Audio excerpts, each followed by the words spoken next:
নমস্কার বন্ধুরা, শ্রাবণী রান্নাঘরে আপনাদের সবাইকে স্বাগত জানিয়ে আমি আবারও একটা রান্নার ভিডিও নিয়ে আপনাদের সামনে চলে এসেছি।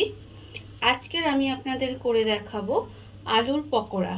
বাড়িতে থাকা খুব অল্প উপকরণ দিয়ে কত সুন্দর সুস্বাদু একটা আলুর পকোড়া বানানো যায় সেটা আজকের আমি আপনাদের করে দেখাবো, যেটা সন্ধেবেলার চা কিংবা কফির সাথে খেতে কিন্তু ভীষণ ভালো লাগে। তাহলে চলুন এটা আমি কিভাবে বানাই সেটা আপনারা একবার দেখে নিন। আলুর পকোড়া বানানোর জন্য প্রথমে আমি এখানে দুটো আলু নিয়েছি আর আলুটাকে খোসা ছাড়িয়ে ভালো করে ধুয়ে রেখে দিয়েছি।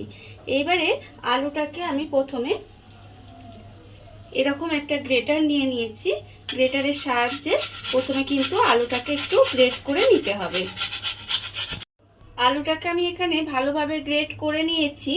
এইবারে আমি এই গ্রেট করা আলুটা একটা বাটির মধ্যে ঢেলে নেব। আর এই আলুটা কিন্তু জল দিয়ে 3-4 বার ধরে ভালো করে ধুয়ে নিতে হবে, যাতে আলুর যে কষটা আছে সেটা কিন্তু না থাকে। সেই জন্য খুব ভালো করে কিন্তু আলুটাকে আমার প্রথমে 3-4 বার করে ধুয়ে নিতে হবে। এখানে যে গ্রেট করা আলুটা আমি 3 থেকে 4 বার খুব ভালোভাবে ধুয়ে নিয়েছি, যাতে আলুর যে কষটা সেটা চলে যায়। এখানে আমার আলুর কষটা কিন্তু আর নেই। এই অবস্থায় আমি এর মধ্যে দিয়ে দেব প্রথমে পেঁয়াজ কুচি। পেঁয়াজটা এখানে আমি একদম ছোট ছোট করে কুচি করে রেখেছি। এখানে আমার একটা মাঝারি সাইজের পেঁয়াজ কুচি করে রাখা আছে, সেই পেঁয়াজটা আমি এর মধ্যে দিয়ে দিলাম।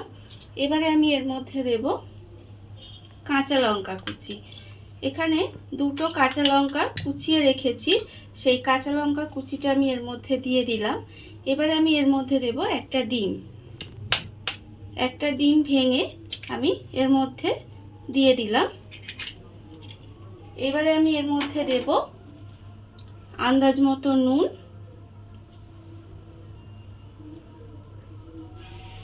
আর দেব আমি এখানে চালের গুঁড়ি 2 চামচ, আর দেব বেসন। আমি এখানে 3 চামচ মতো বেসন দিয়েছি। আর আমি এর মধ্যে দেব 1 চিমটি পরিমাণে খাবার সোডা দিয়ে এবারে এই সমস্ত উপকরণগুলো খুব ভালোভাবে কিন্তু হাতের সাহায্যে মেখে নেব। সমস্ত উপকরণগুলো খুব ভালোভাবে মেখে রেখে দিয়েছি। আর অন্যদিকে গ্যাসটা অন করে একটা কড়া বসিয়ে দিয়েছি। এইবারে আমি পকোড়াগুলো ভাজার জন্য দেব সাদা তেল। বেশ অনেকটা পরিমাণে সাদা তেল আমি এর মধ্যে দিয়ে দিলাম। এবারে তেলটাকে একটু গরম হতে দেব। তেলটা আমার এখানে গরম হয়ে গেছে। এইবারে আমি এর থেকে ছোট ছোট পকোড়ার মতো করে তেলের মধ্যে দিয়ে দেব এইভাবে। আর এই সময় কিন্তু গ্যাসটা আমি কমিয়ে দেব, না হলে পকোড়ার ওপরগুলো হয়ে যাবে আর ভেতরটা কাঁচা থেকে যাবে। সেই জন্য গ্যাসটা কমিয়ে দিয়ে কিন্তু এই পকোড়াগুলো আমাকে ভাজতে হবে। এইভাবে ছোট ছোট করে দিয়ে একটু উল্টে পাল্টে লাল করে পকোড়াগুলো আমি ভেজে নেব। পকোড়াগুলো আমার এখানে লাল করে ভাজা হয়ে গেছে। আমি এইগুলোকে উল্টে পাল্টে লাল করে ভেজে নিয়েছি। এইবারে আমি এইগুলোকে তুলে রেখে দেব। এইভাবে ভালো করে তেলটা ঝারিয়ে এখানে আমি রেখে দিলাম।